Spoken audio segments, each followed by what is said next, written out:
So on the back of these biscuits, there's something about Meary and George. Yes, so let's find out what the biscuits want to know.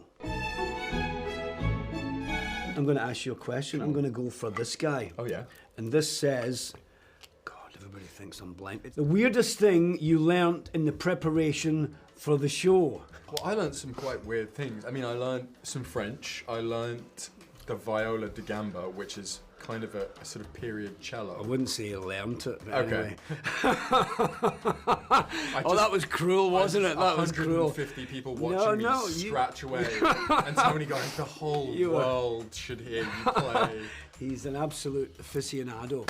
That was not easy to do, and you accomplished it very well. Thank you. There was a bit of French, a bit of Latin, a bit of Greek in this. Oh yeah, exactly. A lot of dancing, actually. Yeah, there was a bit of dance we both had to do. The sex scenes. Positions were the sex scenes. I'd never been in an orgy before with 5 other naked men. Oh yeah. But you know what? As soon as you get in, you're in it to win it, you know, bish bash bosh. Yeah. But that was you had to do a lot of that as well. There was nothing you didn't unturn. There was no stone left unturned with old Georgie boy. Formative experience. Well, I'm going to go for this plump-looking little thing over there. Oh, that's no way to talk about. Sorry. How do you take your tea? Oh, I like an Earl Grey with a dash of milk. Oh, very nice. Very simple.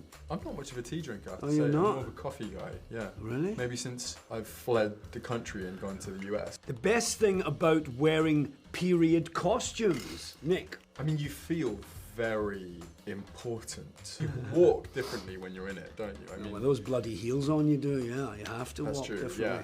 You're quite short as well, so you like having an extra couple of inches. How dare you?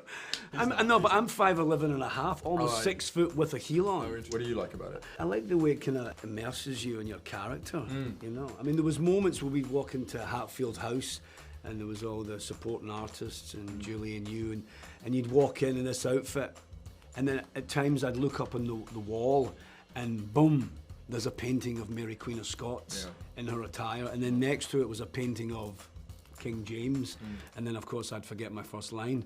It's probably like the most integral part of the character building process is like once you actually... Yeah, it really gets you into it. Tony, what would your last meal be? Like, memento mori, ever? Yeah. You're a goner. Oh my God. I'd have to go with chicken cutlet parmesan came to mind. That's so boring. It is a bit dull. It's so you. Is it? Yeah. Well, that's not very nice, is it? Mine would be roast lamb with with roast potatoes. Yeah, but Greek style. Why? Are you Greek? No, I'm not. I'm actually Scottish. He's a bit Scottish, a bit Greek. Okay. But I'm going to go for a wee Scottish shortbread, shall I? Let's see what this says. You go to Pump Up Song in the Hair and Makeup trailer. What is your Pump Up song? I'm trying to think, what music? You were a bit of a DJ. Was I? Bit of a diva? What's that? It's that Rod Stewart song that you loved. All right.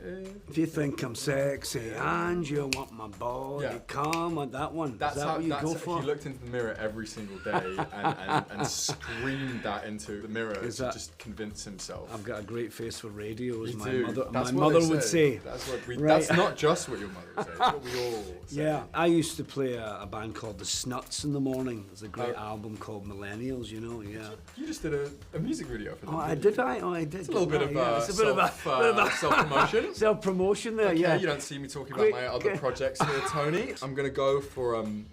custard cream. Custard cream. Oh, yes. Do an impression of one another. You're a murderer. Oh my God, that's pretty good actually. In fact, he's never impersonated me on set until now. Until now. All right, let's see. Tony, you know, I've had an idea about this scene. I think if you were to just turn around and then we gaze at the stars, I think that could be quite powerful. Wow. What are you talking about? That's a rubbish idea. You made me sound so poetic. That's a man I would follow. I would not hire any of us if we had to impersonate each other. I thought mine was spot on, to be honest. Really, I think you nailed it. Thank you. Who is the better horse rider? Go on, be honest. Be honest, kid. Given my amount of riding in the show, But you have been on this earth longer, a lot longer than I have. All right. How old are you? I don't know. You were in the saddle a lot. You did a lot of riding. Yeah, riding in this show, didn't you? I did quite a lot because I'd done some like stunt work before. They trusted me on the saddle. Did you get saddle sores? No. Where's that? Saddle sores if you're in the saddle for too long. No. What he's saying is basically he's a better rider. He got to ride a horse called, it was a Frisian, it was a war horse. My horse was like a little donkey. Do you remember your horse's name? I never remembered my horse's name. You don't remember my name, do you? Yeah. Yes, you remember Nick, your horse's name. Yeah. No, my horse was Quinton. Yeah, of course. It was And Joe. Quentin. I got tricked. Yeah. I thought I was riding the same horse the entire time, but it was in fact two different horses. This is Quinton. Is it Joe? So this is actually Joe. Quinton and Joe are very, very similar looking horses. Dammy Dodger. Dammy Georgia? Dammy Georgia. That's a good one. That could be a new biscuit. A Dammy Georgia.